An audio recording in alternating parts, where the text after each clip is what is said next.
பிரியமான அன்பு சகோதர சகோதரிகளே, ஆண்டவராகிய இயேசு கிறிஸ்து நாமத்தால் நன்றிகளும் ஸ்தோத்திரம் இருக்கிறோம். கர்த்தர் உங்களை மேலும் மேலும் ஆசீர்வதித்து வழிநடத்துவார். இனி வர காலத்தில் எப்படி இருக்க போறோம் என்றதை கொஞ்சம் யோசிங்க. எனக்கு நேற்று தினத்தில் என்கிட்ட பேசாததா கூட கம்முன்னு இருப்பேன். பேசின பிற்பாடு முதல் விண்ணப்பமாக தெரிவித்ததை கொண்டு கொஞ்சம் கஷ்டம். கடந்த காலங்களில் கடைசியாக செய்திகளை பகிர்ந்து கொள்ளும்போது நீங்கள் கேட்டிருப்பீங்க, சில பிள்ளைகள் பெரிய பிள்ளையான பிற்பாடு அவங்க குடும்பத்தில் நடக்கிற சந்தோஷத்தில் ரொம்ப பங்கேற்று சந்தோஷப்படுவேன் நான்.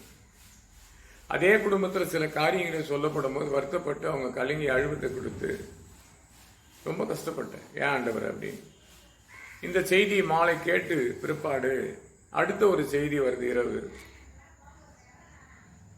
வெகு நாளாக பேசாத மகள் பேசுறாங்க, அப்பா இந்த மாதிரி நடந்தது, மகளுக்கு இப்படி நடந்தது. என் மகன் என்ன மாட்டாங்க, என்னுடைய பேத்தினுவாங்க. ஏன்னா அந்த பிள்ளைகள் மேல எங்களுடைய பார்வைகளும் சிந்தனைகளும் ஒரே மாதிரி இருக்கும். அந்த சிந்தனைகள் ஒரு மாதிரியா இருக்கிறவர்களையும் வழி தப்பி போகக்கூடிய ஒரு சூழ்நிலை பிசாசு கொண்டு வந்தாலும் எங்களுடைய ஜபங்கள் குறையாமல் அதை தொடர்ந்து பயணித்துக் கொண்டே இருக்கும். இதுதான் எங்களுடைய வேலையை. அப்போ அவங்க பேசலேன்றதுக்காக அந்த குடும்பத்தை கொடுத்து ஜபம் பண்ணாத இருப்பாங்கன்னு நினைக்கக்கூடாது. என் வாழ்க்கையில் அது கிடையாது. கண்டிப்பாக அதை நினைவு வந்து இருக்கும். ஒவ்வொரு வினாடிகளும் நினைக்கும் போதுமெல்லாம், ஜபத்தில் இருக்கும் போதெல்லாம் நான் தேசத்துக்கு கடந்து போகிற ஆத்துமாதாயம் பண்ணப்பட்ட ஜபங்களை ஒரு நாளும் விட மாட்டேன்.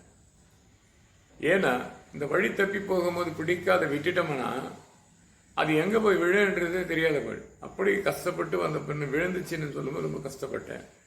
ஒரு மகள் பேசி அழுவும் போது சொன்னேன், அப்பா எனக்கு நீங்கள் மேரேஜ் பண்ணீங்கன்னு சொல்லி கலங்கும் போதும் வருத்தப்பட்டேன்.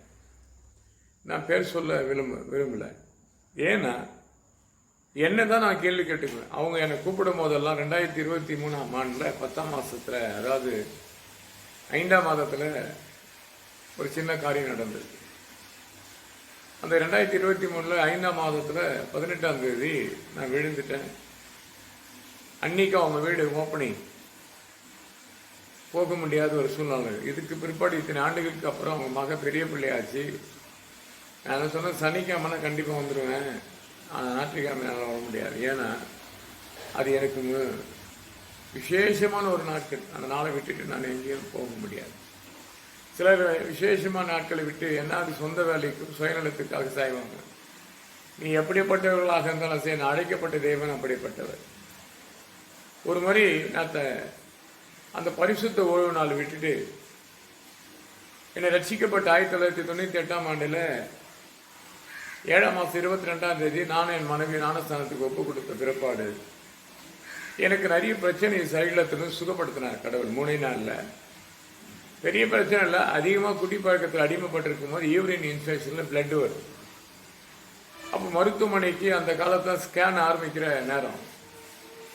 அப்போ அவர் மருத்துவரை நாடி போகும்போது, நாளைக்கு வேணுமா நீங்கள் ஜிஹெச் மருத்துவமனைக்கு போங்க, ஸ்டான்லி மருத்துவமனைக்கு போங்க பார்க்கலாமே அப்படின் போது, பக்கத்தில் ஒரு ஊழியக்காரர் இன்றைக்கே இருக்கிறாங்க சென்னையில். அந்த தம்பி என்னை கூப்பிட்டு என் மேலே கை வச்சோம்னு நான் அவரை முறைக்கிறேன். ஏன்னா இந்திய கம்யூனிஸ்ட் கட்சியில் ஒரு பொறுப்பாக நடந்து கொண்டு அந்த பகுதியில் அநேக வாலிப சகோதரர் சந்திக்கப்பட்டு உட்கார வச்சு பல நட பேசி அவருடைய உலகத்தில் சிற்பத்தை விலக்கி இந்த மக்களுக்காக எப்படி பணிபுரியணும் என்று சொல்லி இல்லையா, நிறைய புத்தகங்கள் உண்டு. இந்த அம்பேத்கர் சார்ந்திருக்கிற காரியம் போல இந்திய கம்யூனிஸ்ட் கட்சி ஒரு புத்தகம் உண்டு. இன்னைக்கு 8 மணி நேரம் வேலை சேர்த்துக்க வேண்டிய வரலாறும் உண்டு. அது இன்னைக்கு சொல்லுவோம். 1826 சிக்காகோ நகரில் நடந்த ஒரு இதை பற்றி பேசுவேன். அப்போது 8 மணி நேரத்துக்காக என்ன பண்ணாங்க, ஷூ கம்பெனியில் பெரிய பிரச்சனை விடுவித்து இப்படி இருந்து என்னை தேவன் விடுவிக்கக்கூடிய ஒரு சூழ்நிலை. இந்த பிளட்டு வந்து பிற்பாடுதான் ஜெபித்த பிற்பாடு 3 நாள்லேயே அது சுகப்படுத்தி ஆண்டவரை முழுமையாக ஏற்றுக்கொள்ளப்பட்டு அதுக்குள்ளே வாசம் செய்து நல்லா பயணித்து கொண்டிருக்கும்போது திடீர்னு பழைய ஃப்ரெண்ட்ஷிப் என்கிட்ட பேச ஆரம்பித்தாங்க. மறுபடியும் குடிக்க ஆரம்பித்தேன்.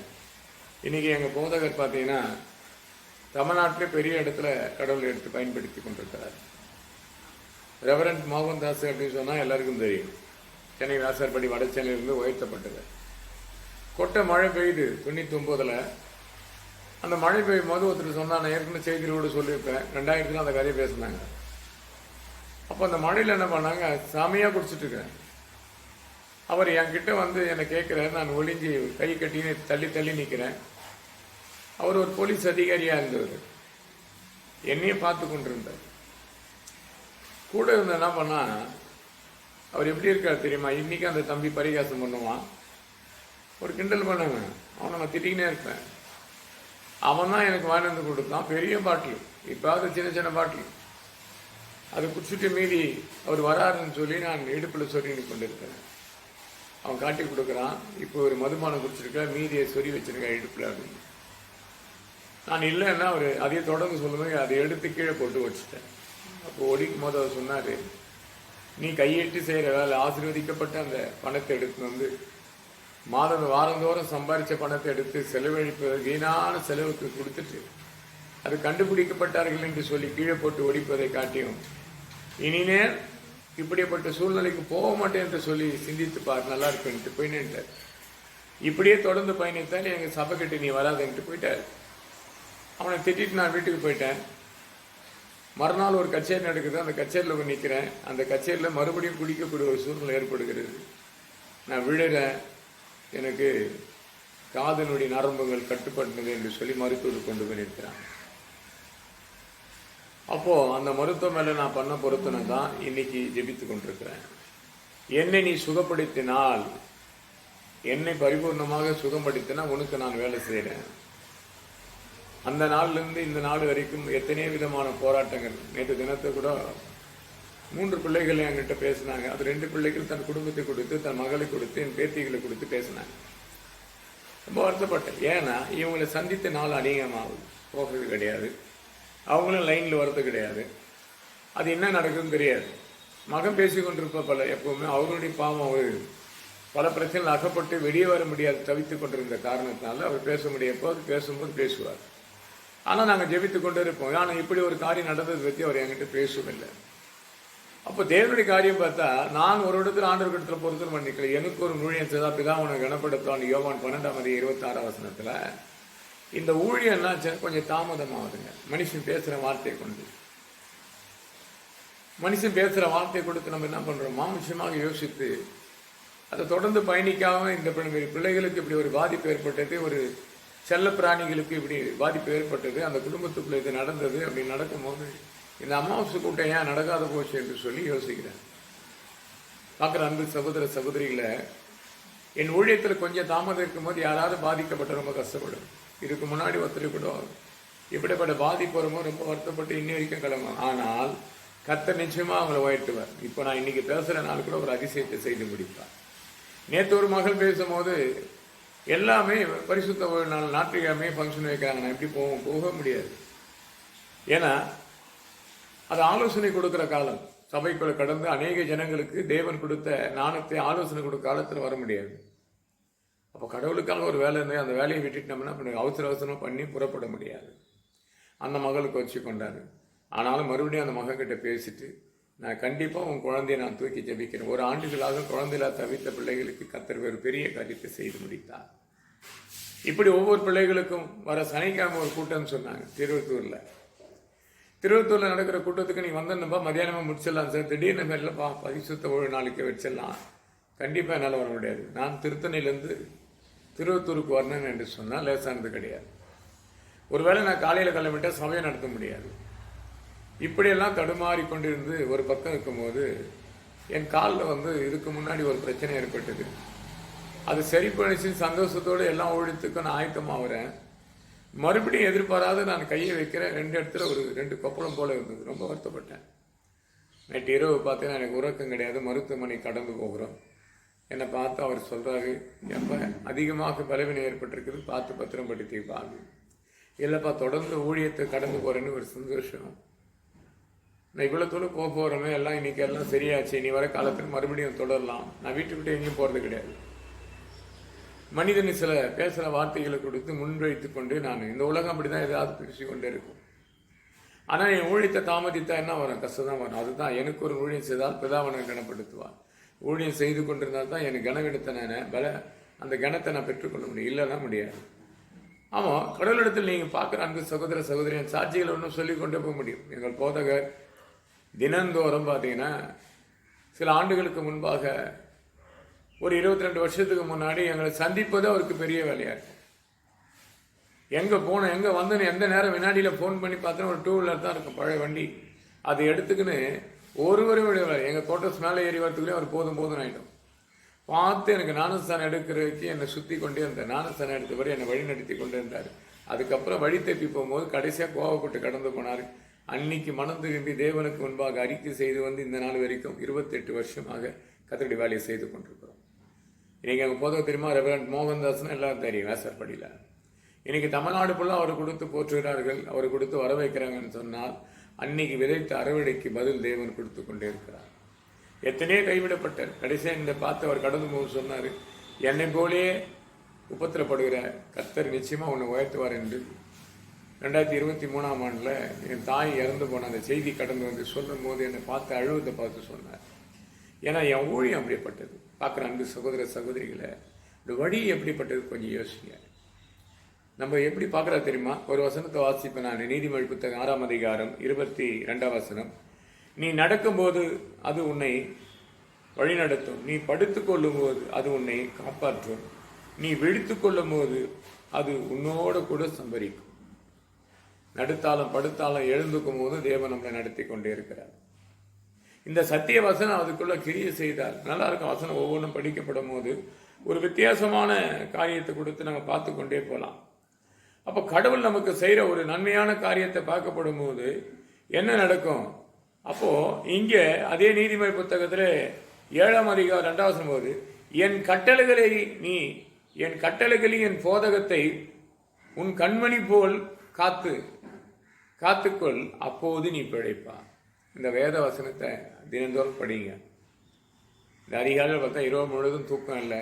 அதிகாலையில் இருந்து வேதத்தை படித்து இந்த செய்தி உங்களுக்கு பகிர்ந்து கொடுக்குறேன்னு சொன்னால் அழகாக ரொம்ப பெரிய செய்தி எடுக்கல. இன்னைக்கு சிம்பிளாக முடிக்கிறேன்.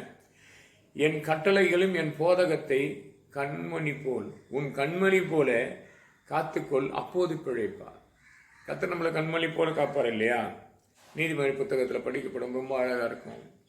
சங்கீத புத்தகத்தில் 7ஆம் அதிகாரத்தில் 8ஆம் வசனம் படிக்கும் போது கர்த்தர் கண்மணி போல உன்னை காத்துக்கொள்வார். இங்கே எப்படி சொல்றாருன்னா, என் கட்டளைகள் என் போதகத்தை நீ கண்மணி போல் காத்துக்கொள். நீ கண்மணி போல் காத்துக்கொண்டால் அவர் உன்னை பிழைக்கக்கூடியதாக, அப்போது நீ பிழைப்பார். வேற எந்த வகையில் பிழைக்க முடியாது. எனக்கு ஏற்படுகிற பிரச்சனை கொடுத்து சில விஷயத்தை சொல்லவே முடியாது இல்லையா? ஆனால் இரவு முழுவதும் நான் பிரயாசப்பட்டு கண்ணு கலங்கி அழுது கொண்டு புலம்பிக் கொண்டு ஜெபிக்கிறேன். விடியப்படும் போது என் கால் மறுக்காலை போல சுகமாக இருந்தது. அப்போ வாழ்க்கையில் எப்படி இருக்கணும்னா நிதானமாக நடக்கணும். இன்னைக்கு ஓடுறோம் எல்லாத்துக்கும் இல்லையா? நிதானமாக நீ ஜெபம் பண்ணிட்டு கடந்து போய் பாரு, எல்லா காரியத்தையும் வாழ்க்கை செய்வார்.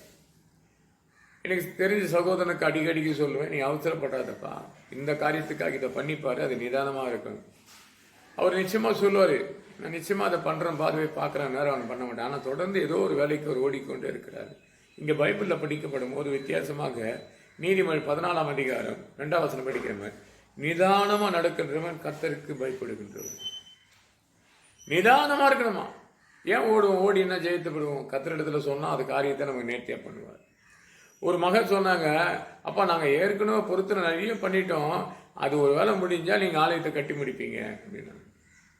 நான் சொன்னேன், அவசரப்படுறாங்கம்மா அவங்க கனவுறவங்க மச்சின்னோம், நிதானமாக உட்காந்து ஜெபிக்க சொல்லு. நீ தேடி போகல, அது உன்னை தேடி வரும்.